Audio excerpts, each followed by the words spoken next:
Berjumpa kembali dengan saya Sen, teolog berkesan karismatik di BPM channel ini. Kiranya kasih karunia dan damai sejahtera dari Allah Bapa dan Tuhan kita Yesus Kristus menyertai kita sekalian. Saya berdoa Bapak Ibu dan saudara yang mendengarkan channel ini dalam keadaan baik, sehat, dan diberkati dan tidak kekurangan apapun dari Tuhan kita Yesus Kristus. Pada kesempatan yang baik ini saya akan memulai pengajaran saya secara berseri, yaitu apologetika Kristen. Untuk sesi ini saya akan menjelaskan tentang pengantar, pengantar apologetika Kristen. Jadi untuk sesi ini ada dua sesi pertama dan sesi kedua adalah pengantar apologetika Kristen. Setiap orang Kristen harus dapat mempertanggungjawabkan dan memberi penjelasan yang memadai mengenai imannya di dalam Kristus. Apa yang dipercayai, mengapa mempercayainya. Nah, studi tentang hal tersebut, yaitu apa yang dipercayai, mengapa mempercayai, dikenali dengan istilah apologetika Kristen. Namun, mendengar kata apologetika, beberapa orang Kristen langsung mengaitkannya dengan perdebatan yang bersifat intelektual dan rasional. Mereka menganggap apologetika itu tidak diperlukan bagi pertumbuhan rohani dan iman yang sehat. Nah, ada berbagai alasan yang diberikan oleh mereka yang menolak kegiatan apologetika. Antara lain, yang pertama, apologetika dianggap sebagai kegiatan perdebatan. Bagi beberapa orang, perdebatan atau dalam tanda petik, perang argumentasi itu dosa. Menurut mereka, perdebatan bertentangan dengan kasih Kristiani dan ajaran Alkitab. Mereka menganggap apologetika identik dengan perdebatan, biasanya mengambil sikap menghindari dan menolak aktivitas apologetika. Sekarang yang kedua, alasan orang menolak apologetika, yaitu apologetika dianggap sebagai kegiatan yang memerlukan kemampuan dan keahlian khusus. Bagi kebanyakan orang, apologetik terdengar sulit, sangat rasional dan intelektual, sehingga hanya dapat dilakukan oleh orang-orang tertentu saja. Alasan yang ketiga, mengapa orang menolak apologetika adalah karena apologetika dianggap bersifat teoritik ketimbang praktik. Beberapa orang telah mempertentangkan antara teori dan praktik. Mereka menilai bahwa apologetik tidak lebih dari percakapan teoritik abstrak yang tidak berhubungan langsung dengan realita dan kehidupan nyata. Alasan yang terakhir, yang keempat, mengapa orang menolak apologetika? Karena mereka menganggap apologetika sebagai kegiatan yang bersifat defensif. Apologetika secara harfiah berarti pembelaan. Dengan demikian apologetika hanya sebagai kegiatan pembelaan dan bukan merupakan keharusan untuk melakukannya. Nah, pemahaman yang tidak tepat terhadap apologetika seperti yang disebutkan dalam 4 alasan orang-orang menolak apologetika tersebut di atas telah mengakibatkan sikap negatif dan skeptis terhadap kegiatan apologetika ini oleh orang-orang Kristen sendiri. Karena itu perlu bagi kita untuk memiliki pengertian dan pemahaman yang benar tentang kegiatan apologetika atau apologetika itu sendiri.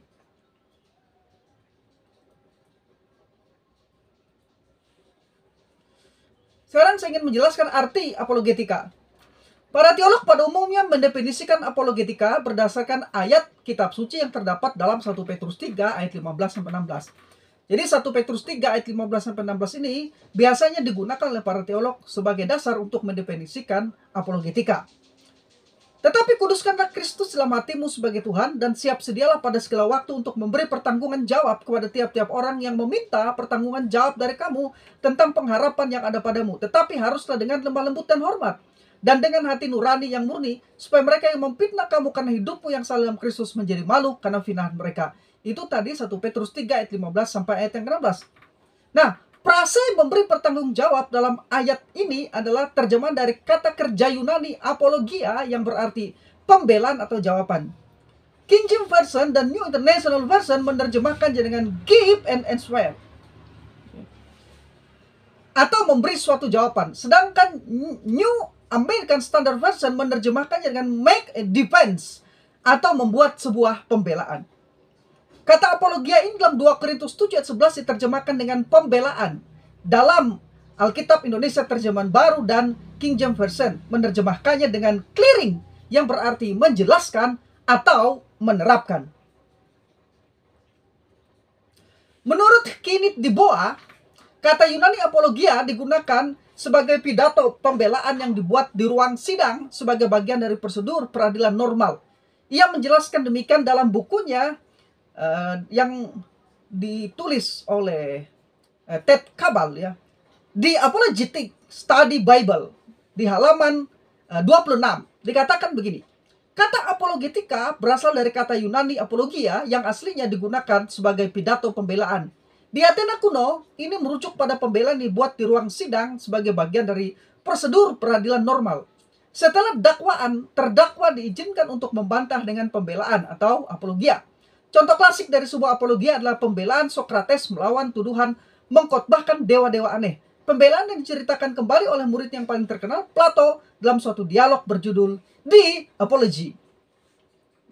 Itu tadi tentang kata apologia menurut Kenneth D. Boa.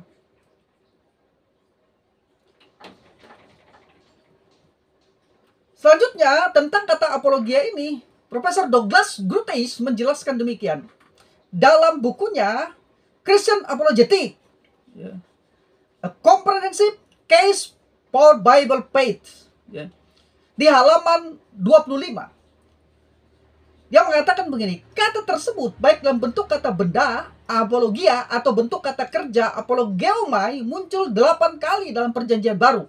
Kisah para Rasul 22 ayat 1, pasal 25 ayat 16, 1 Korintus 9 ayat 3, 2 Korintus 7 ayat 11, Filipi 1 ayat 7 dan 16, 2 Timotius 4 ayat 16, 1 Petrus 3 ayat 15. Istilah ini digunakan secara khusus untuk pembelaan rasional terhadap Injil dalam 3 teks, Filipi 1 ayat 7 dan 16, dan yang paling terkenal dalam 1 Petrus 3 ayat 15 sampai ayat yang ke-16. Atau seperti yang dikatakan oleh Profesor R.C. Sproul, tugas atau ilmu apologetika Kristen terutama berkaitan dengan menyediakan pembelaan intelektual atas klaim kebenaran iman. Itu dalam buku Sproul, Defending Your Faith, An Introduction to Apologetics. Nah, sementara itu, Profesor Richard L. Prats menyebutkan bahwa suatu apologia artinya pembelaan yang diberikan, dan apologetika adalah studi yang mempelajari langsung bagaimana mengembangkan dan menggunakan pembelaan. Ini bisa dibaca di bukunya Menaklukkan Segala Pikiran kepada Kristus di halaman 2 dan halaman 3. Sementara itu, Profesor John M. Prine menjelaskan di dalam bukunya Apologetic, A Justification of Christian Belief, ia mengatakan apologetika Kristen yang tidak ada kaitannya dengan permintaan maaf berusaha untuk melayani Tuhan dan gereja dengan membantu orang percaya untuk melaksanakan mandat dari 1 Petrus 3 ayat 15 sampai ayat yang ke-16. Atau seperti yang dikatakan oleh Rahmiati Tanujaya di dalam bukunya Spiritualitas Kristen dan Apologetika Kristen, mengatakan demikian. Apologetika adalah suatu studi untuk mempelajari bagaimana melakukan pertanggungjawaban, mempertahankan atau memberi jawab dari apa yang diyakini oleh seseorang dengan efektif. Nah, jadi walaupun setiap orang Kristen tidak harus menjadi ahli dalam apologetik, tetapi berdasarkan 1 Petrus 3 ayat 15 sampai 16 dan kutipan dari banyak pakar tadi, sebenarnya setiap orang Kristen harus mampu mempertanggungjawabkan imannya, memberi penjelasan yang memadai mengenai iman mereka di dalam Kristus. Seperti yang dikatakan oleh Rahmiati Tanujaya bahwa berapologetik harus dilakukan oleh setiap orang Kristen, yaitu orang yang sudah diberi kuasa untuk menjadi anak-anak Allah, Yohanes 1:12, yang seharusnya mengasihi Allah dan berusaha hidup berkenan kepada Allah. Jadi pada dasarnya apologetik itu adalah berbicara untuk mempertahankan atau memberi jawaban, sedangkan apologetika adalah suatu studi yang mempelajari bagaimana agar dapat mempertahankan dan memberi jawaban tentang iman Kristen atau wawasan dunia Kristen yang memadai. Namun di sini harus diperhatikan ada satu istilah lain yang harus dipahami terkait dengan istilah apologetika ini, yaitu apologet. Istilah apologetika sebagaimana telah didefinisikan di atas menunjuk kepada studi atau ilmunya, sedangkan istilah apologetik dikaitkan dengan aktivitasnya, aktivitas atau implementasinya, atau implementasi dari ilmu apologetika. Nah, sedangkan istilah apologet menunjuk kepada orang yang melakukan kegiatan apologetik. Jadi 3 istilah ini, apologetika, apologetik, dan apologet, ini perlu kita pahami. Apologetika berkaitan dengan studi atau ilmunya, apologetik dikaitkan dengan aktivitas dan implementasi dari ilmu tersebut, Dan apologet adalah orang yang melakukan kegiatan apologetik. Sekarang saya ingin menjelaskan definisi apologetika. Saya di dalam buku Karismatik yang Kukenal dan Kuyakini, atau buku Apologetika Karismatik yang saya tulis di halaman 43, mendefinisikan apologetika sebagai berikut. Apologetika Kristen adalah studi tentang bagaimana menjawab dan menjelaskan berbagai pertanyaan tentang isi iman Kristen. Apologetika Kristen dapat diartikan sebagai suatu studi untuk memperlengkapi orang Kristen sehingga mampu memberi penjelasan yang memadai mengenai iman mereka dalam Kristus dan mempelajari bagaimana cara membagikannya dengan orang lain serta bagaimana mempertahankannya dari serangan dan penyesatan. Sedangkan apologetik adalah aktivitas menjelaskan apa yang dipercayai dan mengapa mempercayainya. Di halaman 43 buku saya, Karismatik yang Kukenal dan Kuyakini, buku Apologetika Karismatik. Nah, dari kata apologia, ya, kita mendapatkan kata-kata turunan seperti apologi, apologis, dan apologetik, seperti yang dijelaskan oleh F.F. Bruce dalam tulisan Profesor Douglas Groothuis di bukunya Truth's Decay. Ya. Dikatakan begini oleh Profesor F.F. Bruce, ketika Petrus berbicara tentang siap sedialah pada segala waktu untuk memberi pertanggungan jawab kepada tiap-tiap orang yang meminta pertanggungan jawab dari kamu tentang pengharapan yang ada padamu, kata Yunaninya adalah apologia, yang darinya kita mendapatkan kata turunan apologi, apologis, dan apologetik. Ya. Bisa saudara lihat di halaman 115 buku yang ditulis oleh Profesor Douglas Groothuis, Truth Decay, Defending Christianity Against the Challenge of Postmodernism. Ya. Jadi itu tadi pengertian dari definisi dari apologetika. Ya, apologetika Kristen adalah studi tentang bagaimana menjawab dan menjelaskan berbagai pertanyaan tentang isi iman Kristen. Ya. Nah, sekarang saya ingin menjelaskan pondasi apologetika.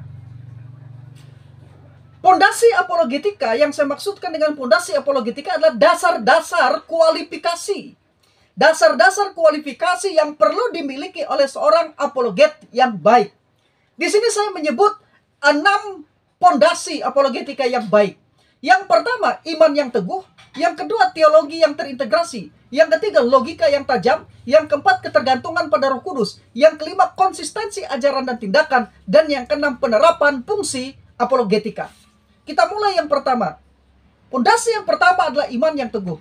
Iman adalah dasar utama dari apologetika. Iman haruslah memenuhi semua bidang kehidupan kita, termasuk bidang apologetika. Dari iman lahir tanggung jawab dan kesadaran spiritual yang tertuang dalam sikap, perilaku, relasi, komunikasi, dan adaptasi. Sesuai kepentingannya, iman mengarahkan seseorang untuk menunjukkan identitas personal melalui berbagai hal, termasuk dalam bentuk pemikiran dan sikap apologetis yang sesuai dengan konteksnya. Iman menjadi hal penting untuk tidak hanya kita pikirkan, tetapi disadari dan kemudian diaplikasikan. Sebab iman yang tidak diaplikasikan adalah iman yang mati. Iman yang baik menghasilkan hal-hal yang bermanfaat dan bersifat mengubahkan.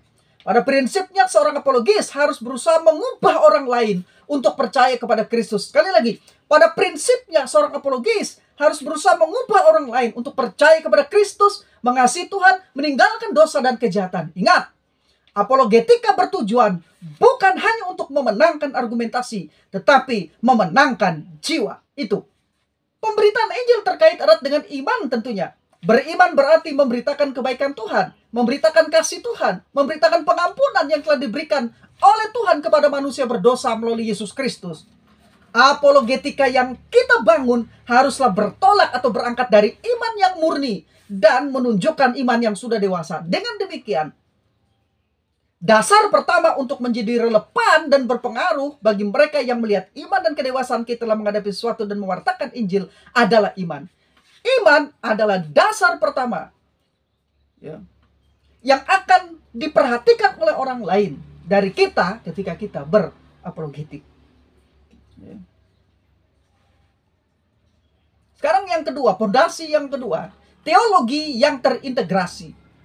Teologi menjadi faktor mendasar bagi apologetika. Faktor mendasar yang kedua bagi apologetika.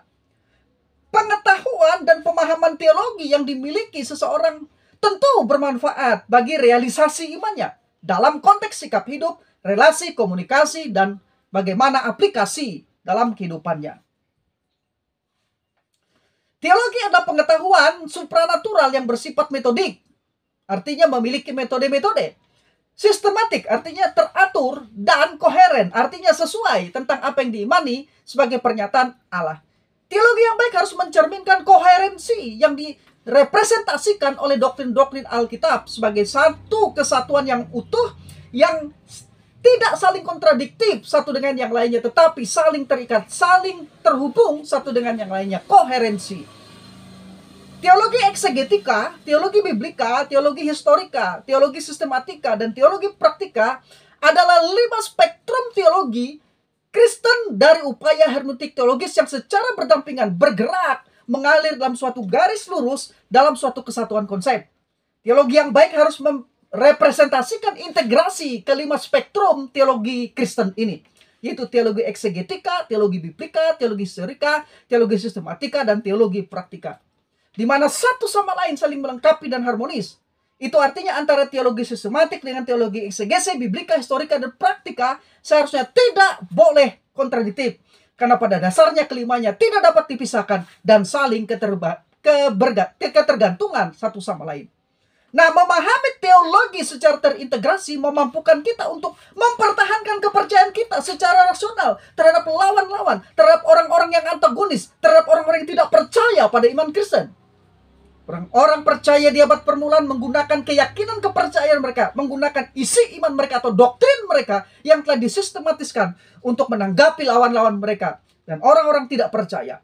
Sekarang hal itu akan lebih penting lagi, jauh lebih penting lagi, untuk kita memahami teologi, doktrin-doktrin Kristen secara terintegrasi. Kenapa? Karena saat ini lebih banyak muncul bidat-bidat, humanisme, komunisme, bidat-bidat, dan isme lainnya. Maka kebutuhan akan pemahaman, pengertian, dan pemahaman teologi yang terintegrasi sangat penting sekali sebagai pondasi kedua bagi apologetik yang baik, apologetika yang baik. Sekarang yang ketiga, pondasi yang ketiga, logika yang tajam. Pilar-pilar yang mendasar untuk pemikiran, pencarian kebenaran, dan pengumpulan pengetahuan ialah hukum logika. Ini adalah bagian dari akal sehat yang diberikan oleh Tuhan. Hukum-hukum logika mengatur tentang bagaimana kita berpikir. Hukum-hukum logika adalah alat yang membantu bagaimana berpikir secara logis.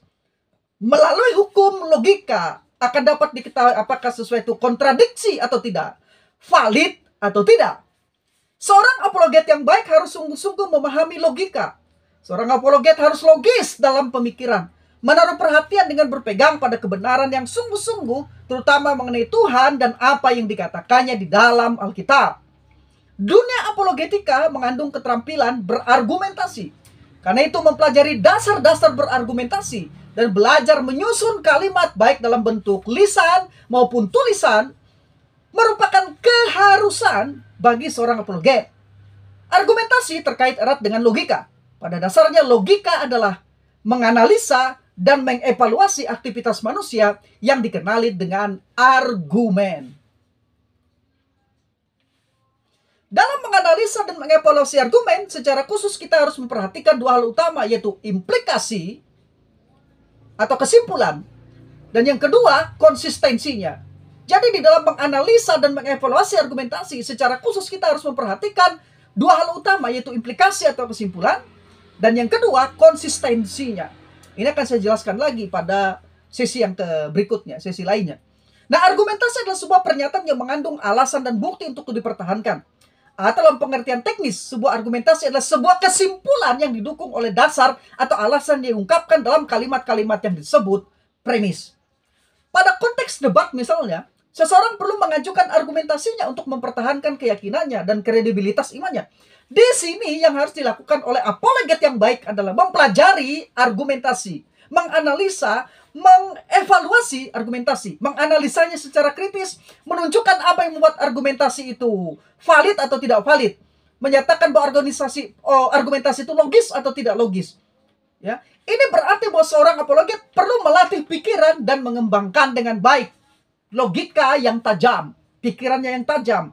Nah, sebagai seorang Kristen, kita memiliki kesempatan dan keharusan menggunakan pikiran dan penalaran kita untuk melayani Tuhan. Kita perlu mendisiplin pikiran kita seperti halnya para atlet melakukan latihan. Kita harus menjaga pikiran kita dan melatihnya sehingga tetap baik dan tajam untuk digunakan. Sekarang pondasi yang keempat. Konsistensi ajaran dan tindakan. Setiap orang Kristen dinilai dari kata dan perbuatan. Pada kata apologet memerlukan formula argumentasi sesuai natur dari pokok yang dibicarakan dengan tidak melupakan perbuatan sebagai realisasi imannya. Rasul Yakobus secara tegas memberitahu bahwa iman tanpa perbuatan pada hakikatnya adalah mati. Yakobus 2 ayat 17. Kita perlu melihat bahwa iman yang kita miliki, yang kita nyatakan dalam berbagai persekutuan atau kesaksian pribadi, tidak hanya menjadi pembicaraan saja, tetapi menjadi nyata dalam sikap hidup, komunikasi, penginjilan, pengajaran, dan juga sikap berapologetika itu sendiri. Kehidupan yang konsisten dalam diri orang Kristen merupakan suatu yang tidak boleh dihilangkan dalam apologetika Alkitabiah. Seringkali orang Kristen sangat tertarik untuk memikirkan cara atau teori berapologetika sehingga mereka lupa bahwa kehidupan mempengaruhi apologetika mereka. Pengabaian akan hal ini akan melemahkan apologetika Kristiani. Pengabaian akan hal ini sekali akan melemahkan apologetika Kristiani. Apologetika menjadi kosong karena tidak disertai kesaksian yang nyata dari kehidupan.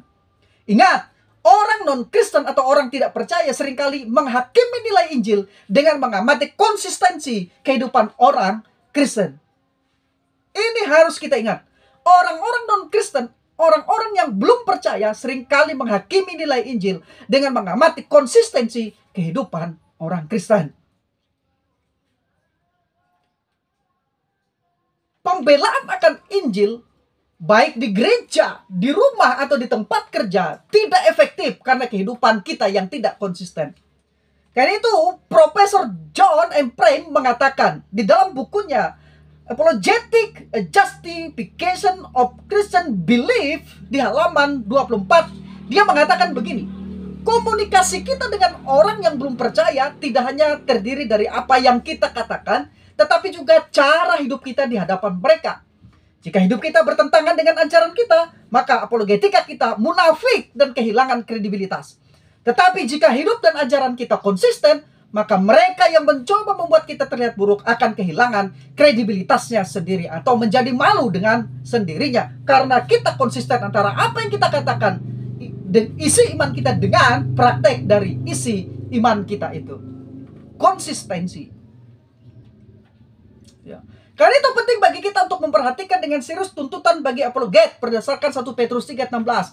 Dan dengan hati nurani yang murni supaya mereka yang memfitnah kamu karena hidupmu yang salah dalam Kristus menjadi malu karena fitnahan mereka itu. Itu kata Alkitab, bukan hanya kata Profesor John M. Frame, tapi kata Petrus, Rasul Petrus tentang apologetika. Harus dengan hati nurani yang murni supaya mereka yang memfitnah kamu karena hidupmu yang salah dalam Kristus menjadi malu karena fitnahan mereka itu.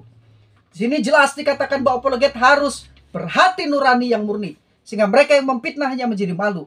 Rasul Petrus tidak menuntut apologet untuk cerdas dan berpengetahuan luas, walaupun kualitas seperti ini sangat berguna. Tetapi untuk mengarahkan secara konsisten pada kehidupan yang saleh. Dengan menunjukkan kehidupan yang saleh, orang bisa melihat bahwa kita benar-benar menghidupi kepercayaan kita, menghidupi isi iman kita. Kita bisa membuktikan bahwa kita sungguh-sungguh percaya hal yang kita percayai dari tindakan-tindakan kita yang konsisten dengan kata-kata kita. Pada saat kehidupan kita tidak sesuai dengan kebenaran firman Tuhan, pembelaan kita akan gagal juga. Nama Kristus tidak dimuliakan dan dia akan menjadi bahan cemoohan dan hinaan karena sikap dan perbuatan kita. Jadi kepentingan akan kehidupan orang Kristen yang berjalan seturut firman Tuhan harus diutamakan. Perhatikan baik, para apologet Kristen harus memperhatikan kehidupan mereka sendiri seturut sejalan dengan firman Tuhan. Jalani kehidupan yang saleh. Tanpa itu, semua usaha kita dalam berapologetika akan menjadi sia-sia. Sama seperti tong kosong nyaring bunyinya, gong yang berkumandang, dan canang yang gemerincing. Sekarang fondasi yang kelima. Fondasi apologetika Kristen yang kelima, yaitu bergantung pada Roh Kudus. Ya. Di bagian 3, fondasi 3 saya bicara tentang logika yang tajam. Tapi di bagian 5 harus kita perhatikan Setajam apapun logika kita, maka pondasi yang kelima, kita harus diimbangi dengan ketergantungan pada Roh Kudus. Para apologet harus belajar bergantung pada Roh Kudus. Roh Kudus diberikan kepada kita agar kita memiliki kuasa untuk menjadi saksinya, termasuk saat kita melakukan tugas apologetika. Tanpa pertolongan dan kuasa Roh Kudus, kita tidak mungkin memiliki kuasa untuk bersaksi dan melayani. Ingatlah bahwa para rasul Kristus telah memberikan contoh. Mereka adalah para saksi yang diutus oleh Kristus untuk memberitakan Injil dengan disertai kuasa Roh Kudus. Kisah Rasul 1 ayat 8. Kata saksi dalam ayat ini, yaitu Kisah Rasul 1 ayat 8, adalah marturio, yang artinya bersaksi. Itu mengatakan dan menjadi saksi tentang Kristus. Sedangkan kata kuasa dalam ayat tersebut adalah dunamis, yang berarti daya, kekuatan, kuasa atau power. Para rasul harus tinggal di Yerusalem sampai mereka diperlengkapi dengan kuasa Roh Kudus pada hari Pentakosta. Bisa saudara baca di Lukas 24 ayat 48 sampai 49. Kata Yunani diperlengkapi dalam ayat tersebut adalah enduo, merupakan kata umum yang dipakai untuk pakaian atau memberikan pakaian pada seseorang. Kata tersebut dalam bentuk pasif menunjukkan orang itu tidak memakai pakaiannya sendiri, tetapi orang lain yang melakukannya untuk dia. Jadi dalam konteks ini, Allah memperlengkapi murid-murid dengan kuasa Roh Kudus. Jadi para murid bukan hanya dengan kepintaran kalian, kemampuan mereka, tetapi dilengkapi, diselimuti, dikuasai oleh Roh yang berbicara melalui mereka. Roh Kudus yang memakai lidah mereka, memakai hati pikiran mereka untuk berbicara dengan kuasa. Sehingga kesaksian mereka menghasilkan perbedaan. Ada banyak orang-orang yang diyakinkan dan percaya kepada Injil Yesus Kristus. Nanti saya akan jelaskan lagi lebih lanjut tentang hal ini. Saya percaya bahwa hanya Roh Kuduslah yang menggerakkan seseorang serta mengubah hati dan pikiran seseorang untuk percaya kepada Kristus melalui berita Injil yang disampaikan. Hanya Roh Kuduslah yang dapat membawa seorang pada iman dan pertobatan. Namun, kebergantungan kita pada Roh Kudus bukan meniadakan tanggung jawab kita untuk menggunakan kemampuan rasio kita. Karena itu, logika yang tajam adalah pondasi yang ketiga tadi. Namun, pondasi yang kelima, kebergantungan Roh Kudus, harus ada keseimbangan. Ketika mengkomunikasikan Injil, apologetika mendukung unsur-unsur yang harus ada dalam iman yang menyelamatkan. Kita dibenarkan oleh iman, tetapi iman yang membenarkan itu harus memiliki isi. Pada waktu Injil Kristus diberitakan, tentu kita akan menjelaskan tentang pribadi Kristus dan keharyanya. Seperti bagaimana dia dilahirkan sesuai pernyataan Alkitab, bagaimana dia telah menderita di kayu salib untuk menanggung dosa-dosa kita, pengampunan dosa-dosa kita, dan untuk menggantikan kita sebagai kurban pengganti dalam karya pendamaian di atas kayu salib itu.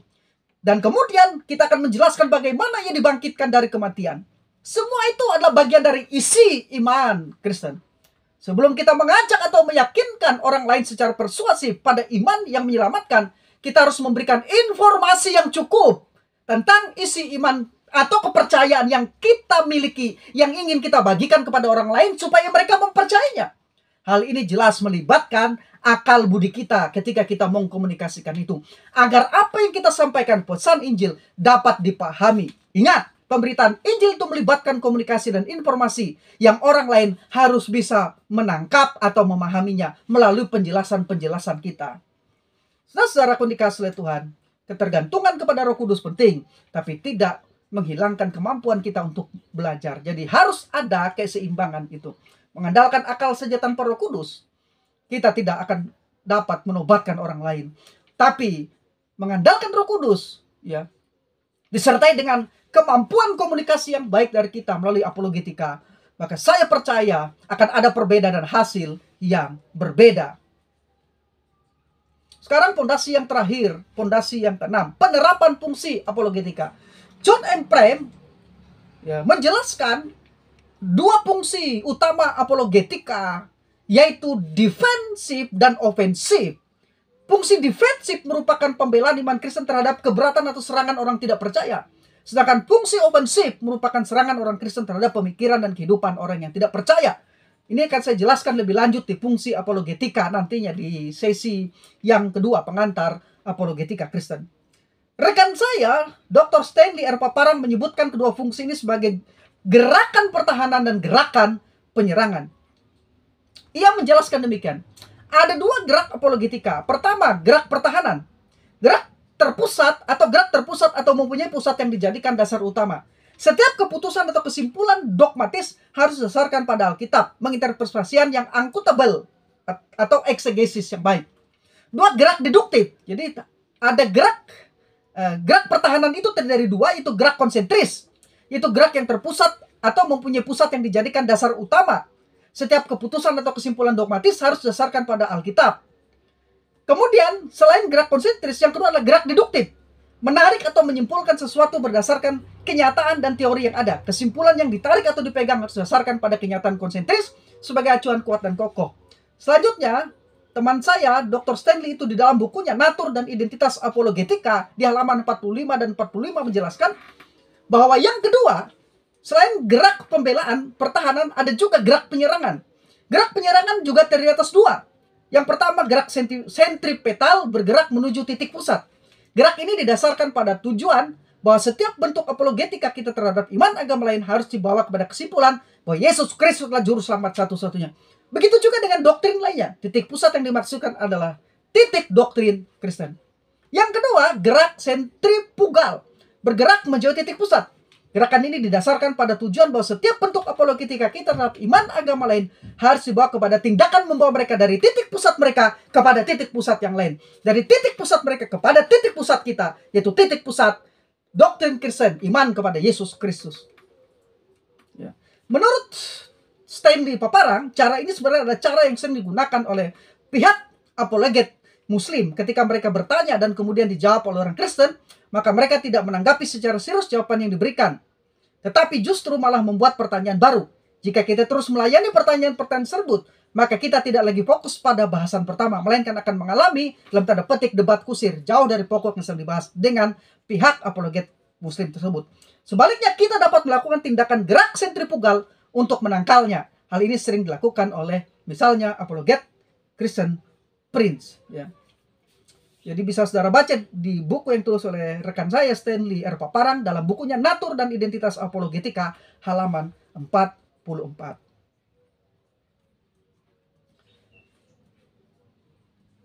Ini yang bisa saya bagikan untuk sementara ini, untuk sesi ini. Saya akan lanjutkan pengantar apologetika Kristen ini di sesi yang berikutnya.